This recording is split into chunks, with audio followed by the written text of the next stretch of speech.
קודם כל רציתי המון זמן. הצוואר הפריע לי לפחות 15 שנה, לא, 10 שנים.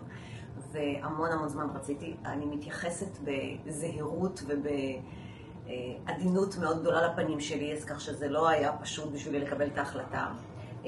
אחרי שאני הכרתי את יואב, אז ידעתי שלא עשיתי בדיקה. כשראיתי את יואב, הגשתי איתו הכי בנוח והכי בטוחה, אז רציתי לעבור את הניתוח רק אצלו.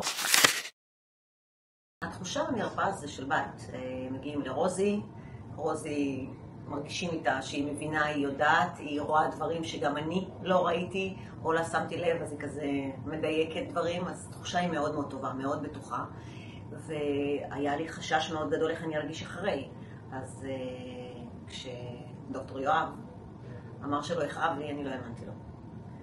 וכשכן, יום אחרי ניתוח, כבר יצאתי בלי תחושות, בלי שום דבר, ואם לא, כן היו לי פנים נפוחות, אבל באמת לא היו לי כאבים, וזה מאוד הפתיע, כי זה פייסליפט. אז ממש חיכיתי לכאבים. הקושי הגדול היה רק שינה, שזה מדהים. אז כל החוויה הייתה מדהימה, ואני הכי מרוצה עכשיו. ברור, זה הפנים שלי.